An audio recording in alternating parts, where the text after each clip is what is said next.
Au nom du Père et du Fils et du Saint-Esprit, la grâce de Jésus, notre Seigneur, l'amour de Dieu le Père et la communion de l'Esprit Saint soient toujours avec vous.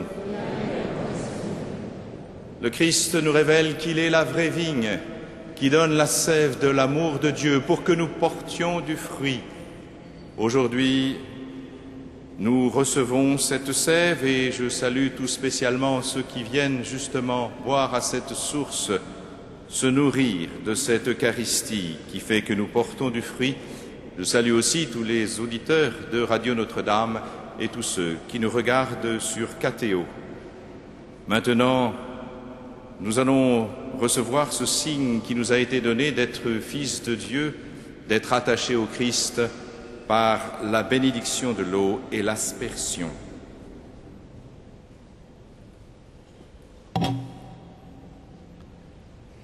Seigneur Dieu Tout-Puissant, écoute les prières de ton peuple, alors que nous venons célébrer la merveille de notre création et la merveille plus grande encore de notre rédemption, daigne bénir cette eau. Tu l'as créée pour féconder la terre et donner à nos corps fraîcheur et pureté. Tu en as fait aussi l'instrument de ta miséricorde. Par elle, tu as libéré ton peuple de la servitude et tu as étanché sa soif dans le désert. Par elle, les prophètes ont annoncé la nouvelle alliance que tu voulais sceller avec les hommes. Par elle, enfin, ô sanctifié, quand Jésus fut baptisé au Jourdain, tu as renouvelé notre nature pécheresse dans le bain de la nouvelle naissance. Que cette eau maintenant nous rappelle notre baptême et nous fasse participer à la joie de nos frères, les baptisés de Pâques, par Jésus le Christ, notre Seigneur.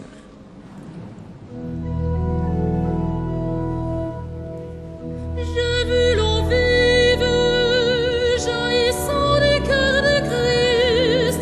Alléluia, Alléluia. J'ai vu l'eau vive jaillissant du cœur de Christ. Alléluia, Alléluia.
Que Dieu Tout-Puissant nous purifie de nos péchés et par la célébration de cette Eucharistie nous rende dignes de participer un jour au festin de son royaume.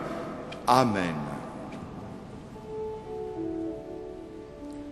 Gloria in excelsis Deo.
Prions le Seigneur.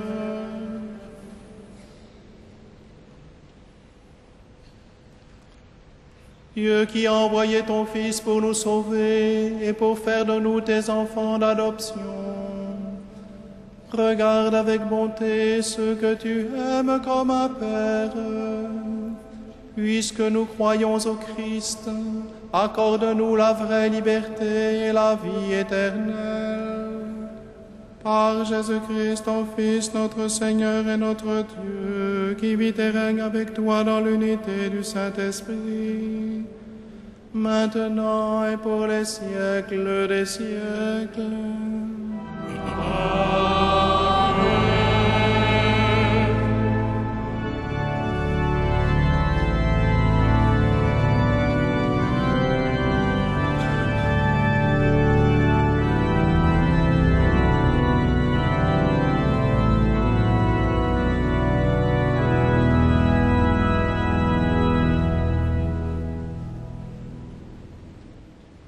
Lecture du livre des Actes des Apôtres.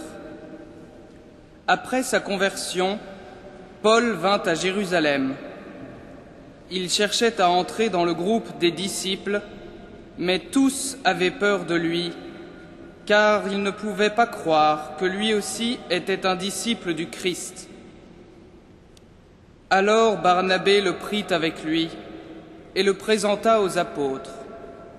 Il leur raconta ce qui s'était passé. Sur la route, Paul avait vu le Seigneur qui lui avait parlé. À Damas, il avait prêché avec assurance au nom de Jésus. Dès lors, Paul allait et venait dans Jérusalem avec les apôtres, prêchant avec assurance au nom du Seigneur. Il parlait aux Juifs de langue grecque et discutait avec eux. Mais ceux-ci cherchaient à le supprimer. les frères la prirent. Alors ils l'accompagnèrent jusqu'à Césarée et le firent partir pour Tarse. L'Église était en paix dans toute la Judée, la Galilée et la Samarie. Dans la crainte du Seigneur, elle se construisait et elle avançait. Elle se multipliait avec l'assistance de l'Esprit Saint. Parole du Seigneur.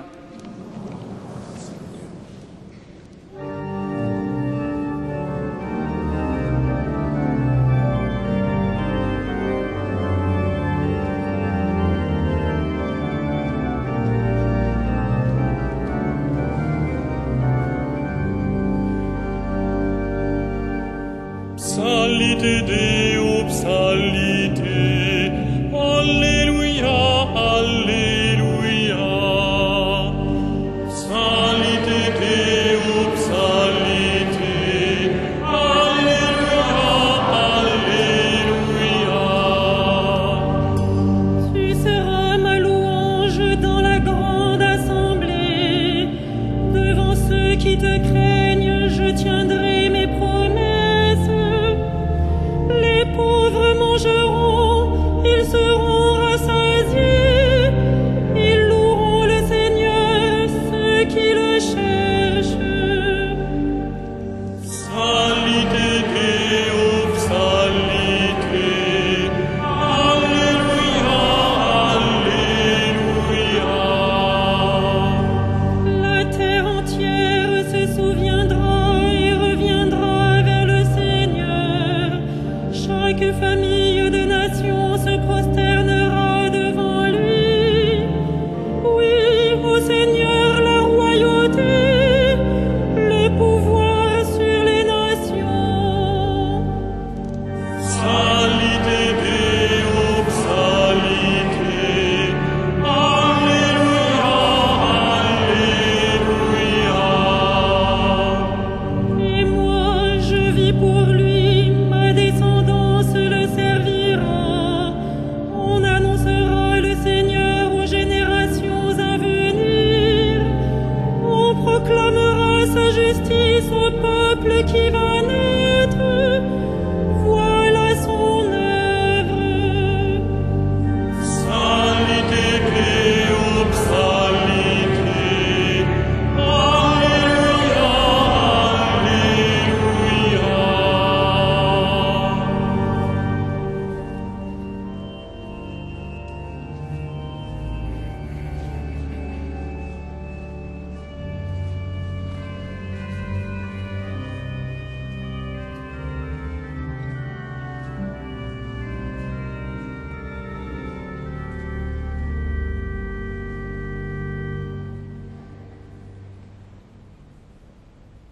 Lecture de la première lettre de Saint Jean.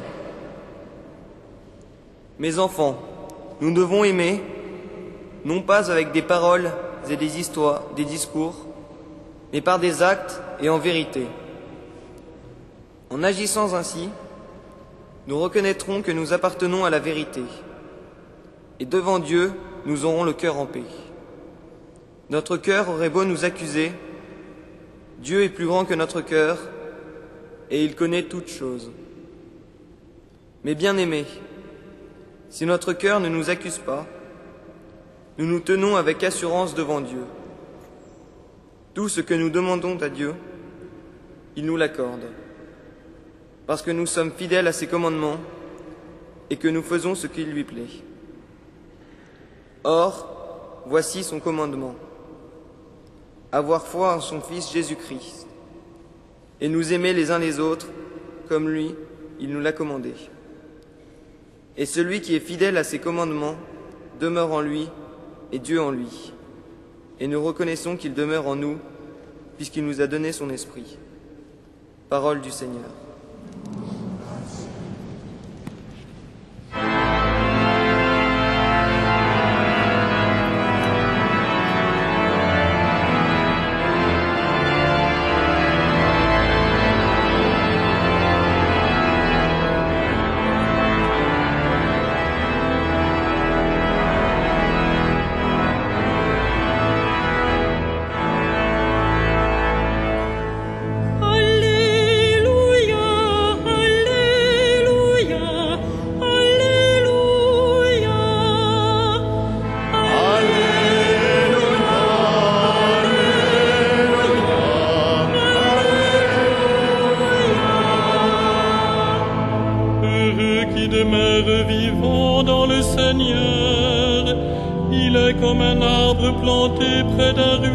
agneau qui donne du fruit en son temps. Alléluia, Alléluia,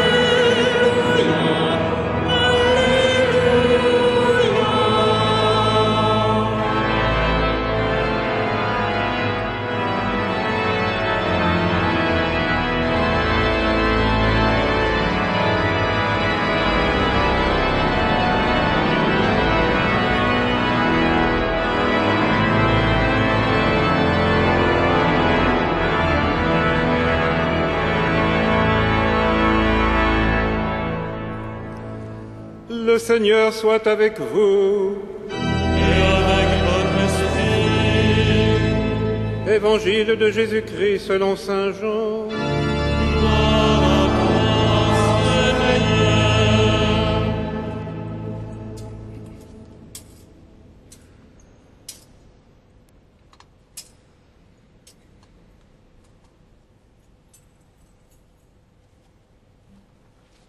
À l'heure où Jésus passait de ce monde à son Père, il disait à ses disciples, « Moi, je suis la vraie vigne, et mon Père est le vigneron.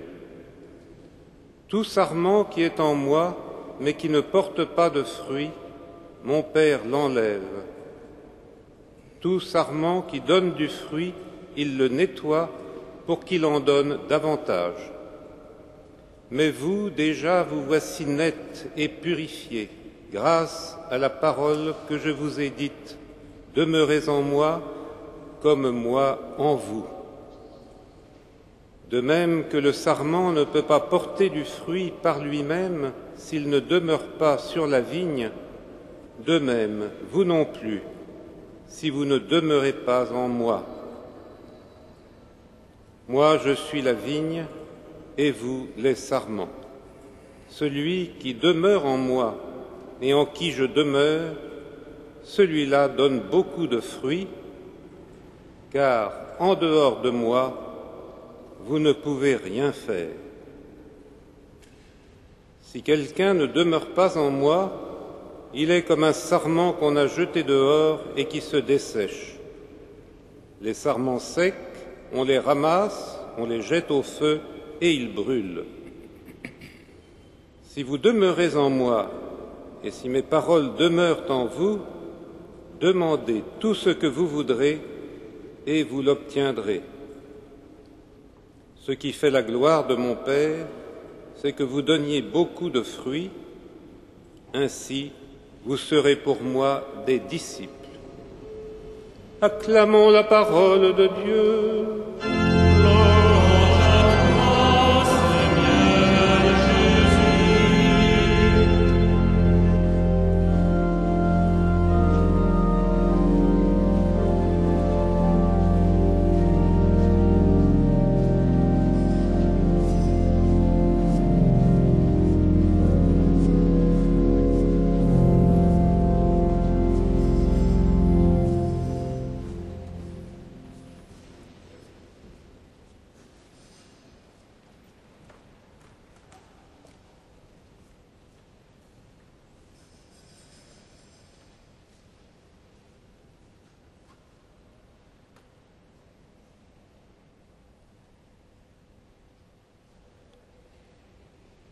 Vous connaissez certainement le chant de la vigne, le chant de la vigne que chantait le prophète Isaïe. Mon bien-aimé, mon ami avait une vigne. Il avait choisi un plan de choix sur un coteau ensoleillé. Il l'avait entouré de soins. Il en attendait de beaux raisins, mais la vigne n'a donné que des graines sauvages. Et le prophète Isaïe de nous expliquer que cette vigne, c'est le peuple d'Israël. Ce plan de choix, c'est le peuple d'Israël. Et Dieu avait donné sa parole et sa loi pour que ce peuple fructifie, pour qu'il donne de beaux fruits. Ces fruits dont auraient pu profiter toutes les nations, ces fruits divins, ces fruits de grâce ses fruits d'amour. Comment se fait-il que cette vigne ait été arrachée, dit le prophète? Bien sûr, il évoque les événements historiques quand Nabuchodonosor est venu raser le temple de Jérusalem. Aujourd'hui, le Christ nous dit « Je suis la vraie vigne ». C'est lui la vraie vigne. Dieu serait-il revenu sur le plan initial? Non, bien sûr. Car le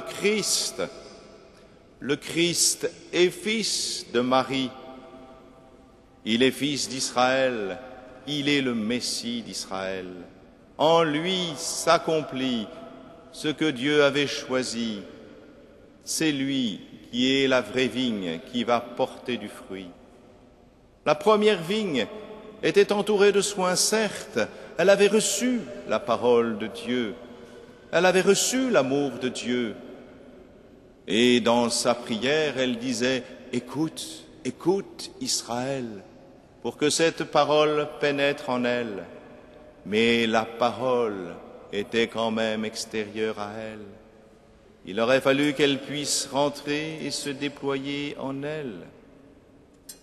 Maintenant, le Christ, s'il est fils de Marie, fils d'Israël et Messie de Dieu, est aussi sa parole. Et voici que la parole, le Verbe de Dieu, vient habiter l'humanité de cette parole, de cet amour de Dieu. La parole n'est plus extérieure à la vigne, elle est la vigne.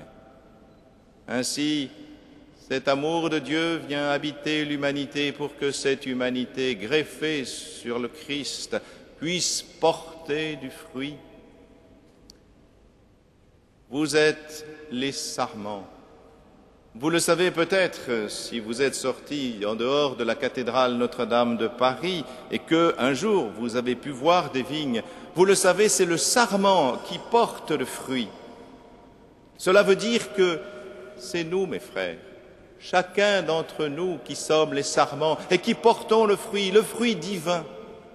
Mais pour porter ce fruit divin, encore faut-il que le sarment reste attaché à la vigne, reste attaché au cep, pour recevoir la sève de l'amour de Dieu, et que cette sève puisse lui permettre de donner son fruit, le fruit de Dieu, ce fruit d'amour. Voilà comment le Christ est la vraie vigne.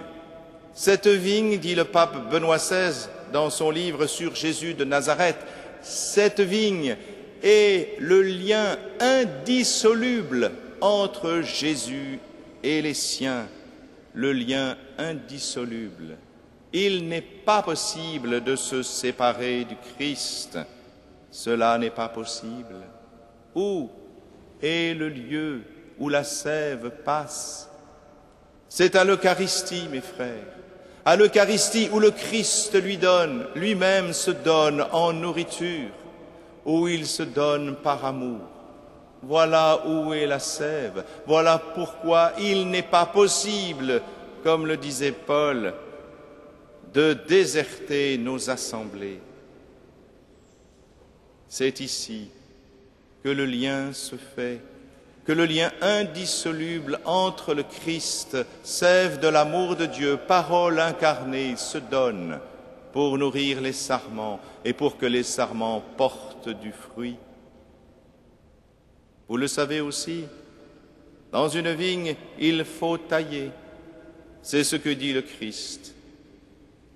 Je ne vous apprendrai pas comment on taille. Je l'ai appris autrefois de mon grand-père qui avait une toute petite vigne, mais je ne suis pas sûr de savoir encore le faire. En tout cas, il est nécessaire de tailler la vigne pour que les fruits puissent se déployer, se développer, pour avoir de beaux fruits. Ainsi faut-il que nous soyons purifiés. Oui, le fait de tailler la vigne veut dire justement que nous avons à être purifiés. Et c'est ainsi que Dieu, par le Christ, nous a donné aussi ce sacrement de miséricorde, ce sacrement de pardon. Il suffit pour cela de savoir que nous avons besoin d'être purifiés et de recevoir cette grâce du pardon et de la miséricorde. C'est alors que nous portons de beaux fruits. Nous recevons la sève de l'amour de Dieu dans l'Eucharistie et nous sommes taillés pour donner de plus beaux fruits encore, purifiés par le sacrement de la miséricorde, ce sacrement que le Christ nous a laissé. Ceux à qui vous pardonnez les péchés, ils leur seront pardonnés. Mais le Christ ajoute encore, « Demeurez en moi, comme moi je demeure en vous. » Nous le savons bien dans l'enthousiasme premier, dans l'élan premier de la rencontre avec le Christ. Il y a cet engouement qui, avec le temps, peut s'éteindre. Ainsi que la vigne, quand elle passe les saisons, dans l'hiver on la croit morte, il n'y a plus que des sarments secs, et le pied lui-même, la vigne, semble desséché. Pourtant, c'est le moment de la maturation, c'est le moment justement où la sève commence à monter, c'est le moment de la préparation du printemps. Ainsi, quand nous traversons des périodes difficiles dans la foi et dans notre vie spirituelle, quand nous pensons que nous sommes en période de sécheresse, pensons encore à demeurer dans la vigne, car la vigne n'est pas morte, elle ne sera jamais morte. Il faut demeurer attaché au Christ, et la sève rejaillira à nouveau, et nous porterons de beaux fruits, et nous retrouverons cette ferveur et cet enthousiasme premier. Voilà ce que nous dit le Christ. Ainsi, c'est dans cette Église qui, elle, comme nous, a besoin d'être purifiée, qu'il faut demeurer parce que c'est le lieu de la vigne. La vigne, c'est le Christ. Les sarments que nous sommes sont liés au Christ. Et c'est dans l'Église que nous recevons cette sève de l'Eucharistie, que nous recevons cette purification du sacrement de la miséricorde. Demeurez en moi, comme moi je demeure en vous. Oui, nous resterons attachés au Christ, source de l'amour, source qui nous permet de porter du fruit pour le monde.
Credo in unum Deo.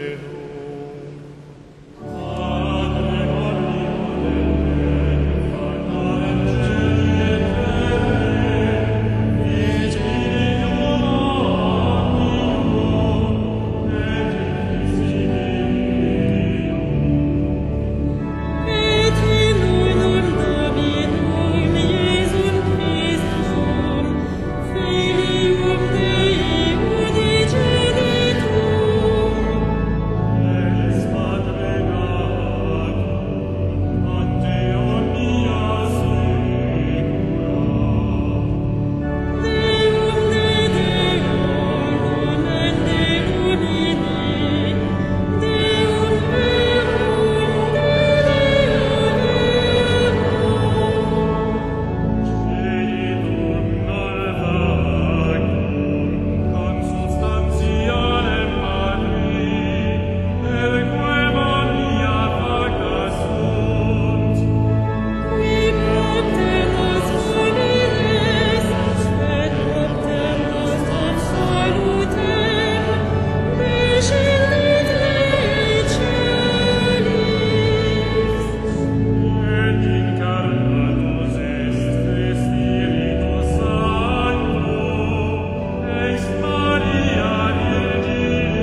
Prions ensemble au moment d'offrir le sacrifice de toute l'Église. Seigneur notre Dieu, dans l'admirable échange du sacrifice eucharistique, tu nous fais participer à ta propre nature divine.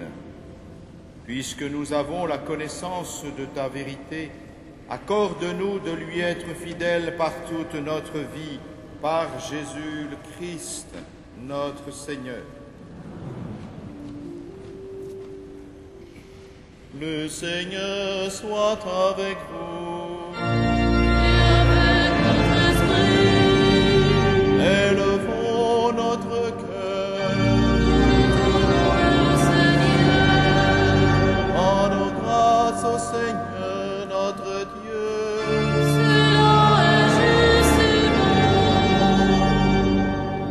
Vraiment, il est juste et bon de te glorifier, Seigneur, en tout temps, mais plus encore en ces jours où le Christ, notre Pâque, a été immolé. Quand il livre son corps sur la croix, tous les sacrifices de l'ancienne alliance parviennent à leur achèvement. Et quand il s'offre pour notre salut, il est à lui seul l'autel, le prêtre et la victime.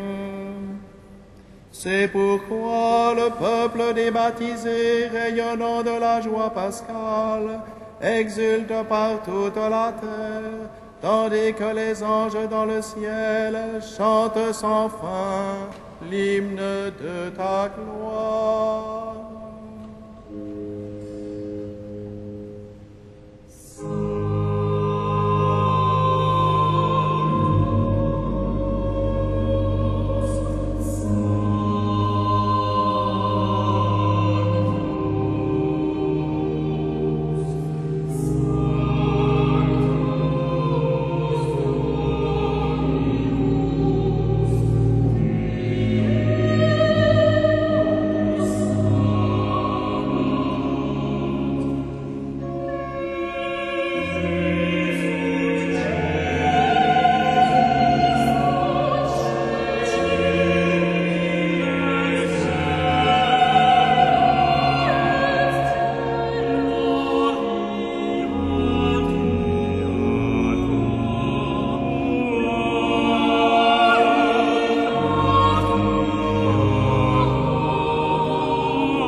Tu es vraiment saint, Dieu de l'univers, et toute la création proclame ta louange. Car c'est toi qui donnes la vie, c'est toi qui sanctifies toutes choses par ton Fils Jésus-Christ notre Seigneur, avec la puissance de l'Esprit Saint. Et tu ne cesses de rassembler ton peuple afin qu'il te présente partout dans le monde une offrande pure. C'est pourquoi nous voici rassemblés devant toi, et dans la communion de toute l'Église, en ce premier jour de la semaine, nous célébrons le jour où le Christ est ressuscité d'entre les morts. Par lui, que tu as élevé à ta droite, Dieu Tout-Puissant, nous te supplions de consacrer toi-même les offrandes que nous apportons.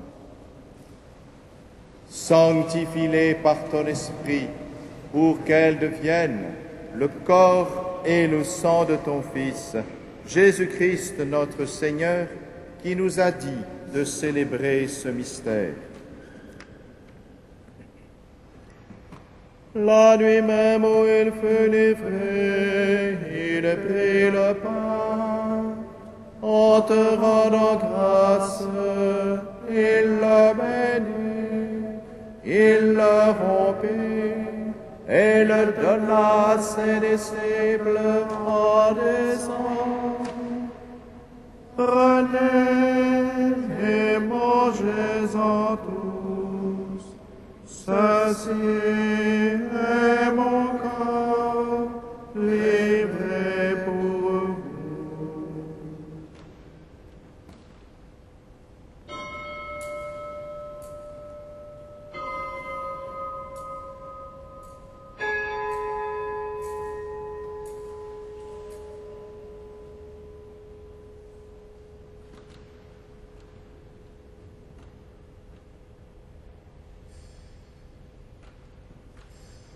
De même, à la fin du repas, il prit la coupe. En te rendant grâce, il la bénit et la donna à ses disciples en disant: Prenez et buvez-en tous, car ceci est la coupe de mon sang, le sang de l'alliance nouvelle éternelle, qui sera versé pour vous et pour la multitude, en rémission des péchés. Vous ferez cela en mémoire de moi.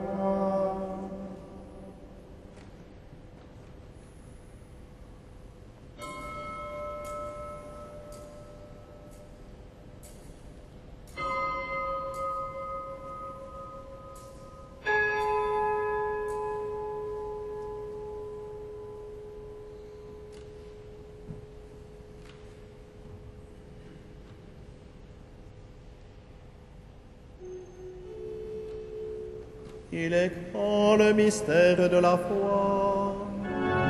Nous proclamons ton nom, Seigneur Jésus. Nous célébrons ta résurrection. Nous attendons ta venue dans la gloire. En faisant mémoire de ton Fils, de sa passion qui nous sauve, de sa glorieuse résurrection et de son ascension dans le ciel, alors que nous attendons son dernier avènement, nous présentons cette offrande vivante et sainte pour te rendre grâce. Regarde, Seigneur, le sacrifice de ton Église et daigne y reconnaître celui de ton Fils qui nous a rétablis dans ton alliance. Quand nous serons nourris de son corps et de son sang et remplis de l'Esprit Saint, accorde-nous d'être un seul corps et un seul esprit dans le Christ.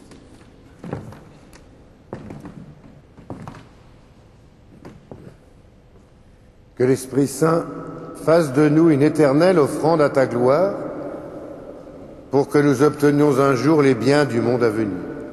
Auprès de la Vierge Marie, la bienheureuse Mère de Dieu, avec les apôtres, les martyrs, Saint Denis et tous les saints, qui ne cessent d'intercéder pour nous.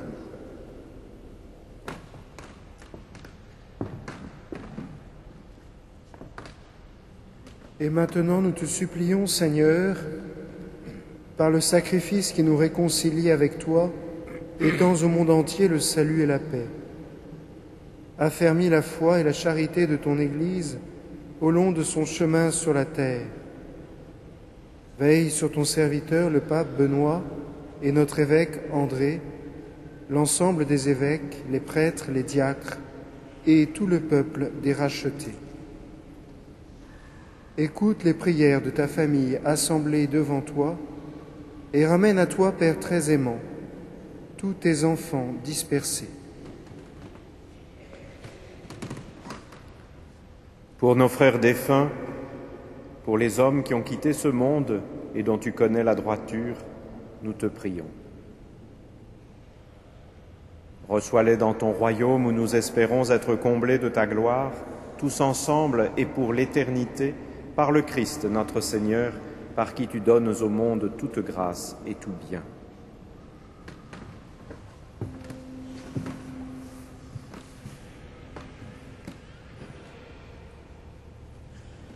Par lui, avec lui et en lui.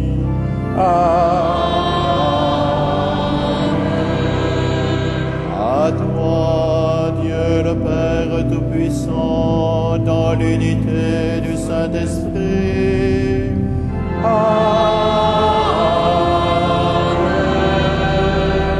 Tout honneur et toute gloire pour les siècles des siècles.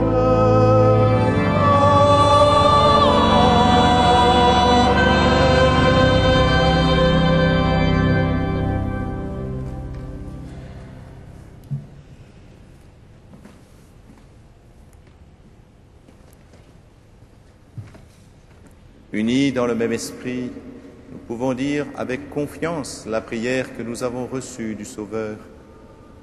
Notre Père qui es aux cieux, que ton nom soit sanctifié, que ton règne vienne, que ta volonté soit faite sur la terre comme au ciel. Donne-nous aujourd'hui notre pain de ce jour.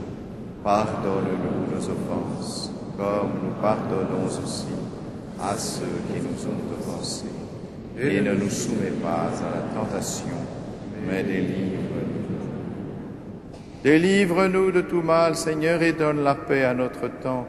Par ta miséricorde, libère-nous du péché.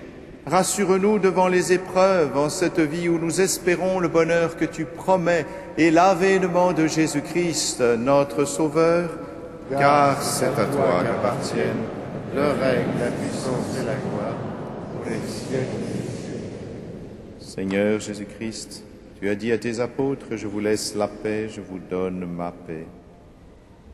Ne regarde pas nos péchés, mais la foi de ton Église.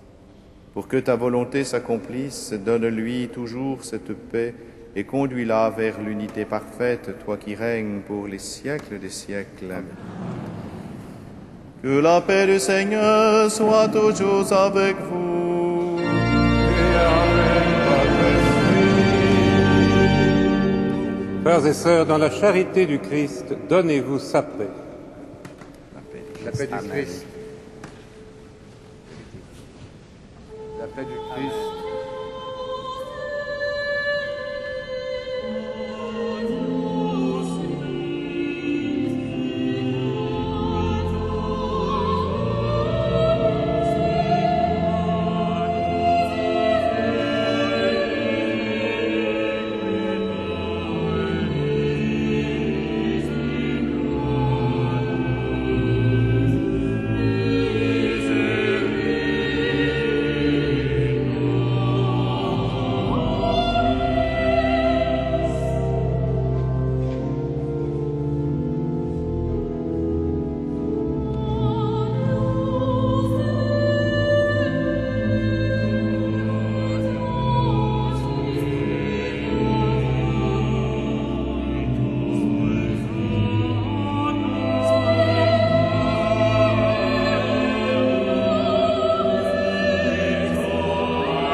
Heureux les invités au repas du Seigneur.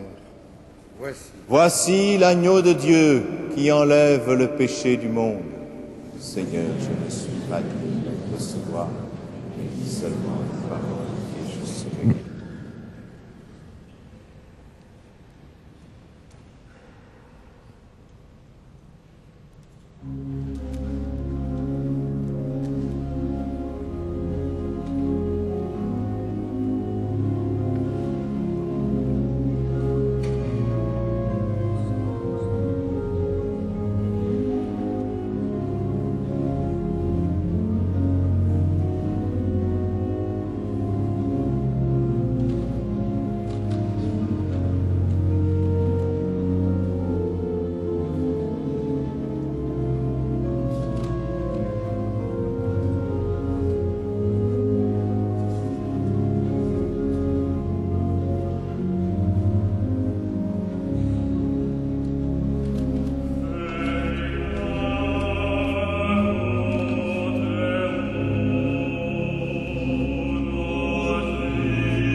Frères et sœurs bien-aimés, voici quelques annonces pour les temps qui viennent.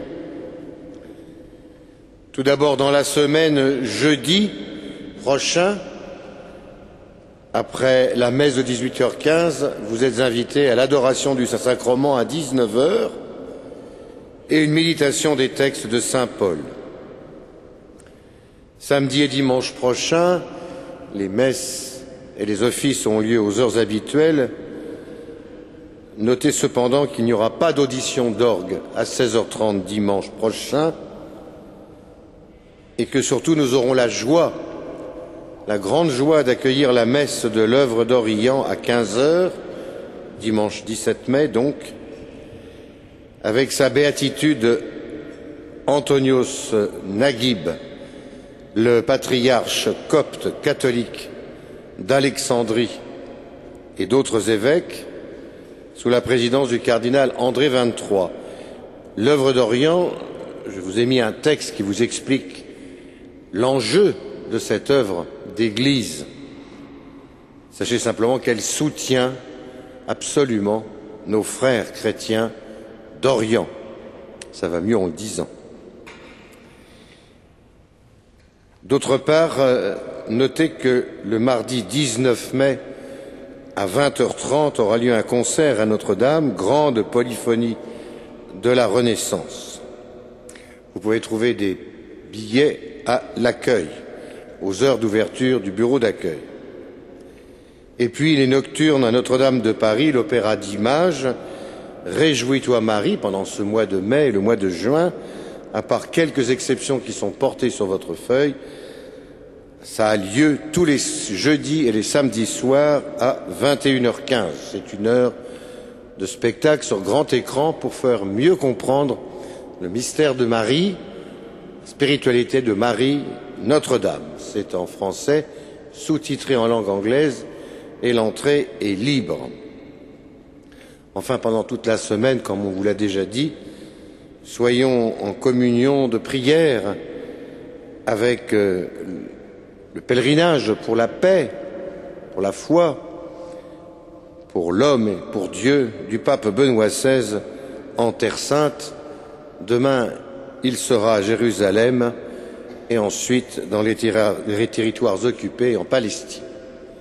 Redoublons de prière. Enfin, je vous souhaite un bon dimanche soir, spécialement aux pèlerins du diocèse de Cambrai, que je salue, qui sont ici nombreux, ainsi que leurs prêtres qui les accompagnent. Voilà. Nous pouvons maintenant, avec Monseigneur le chanoine Michel Aupetit, vicaire général de Paris, nous lever pour terminer notre prière. Prions ensemble.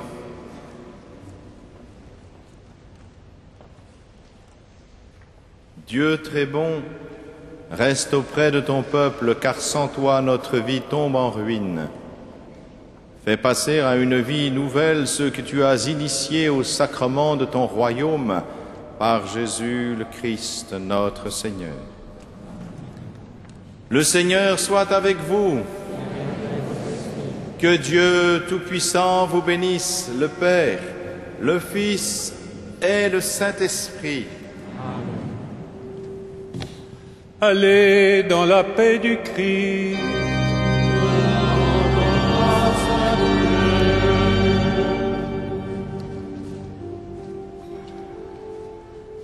Regina Celi,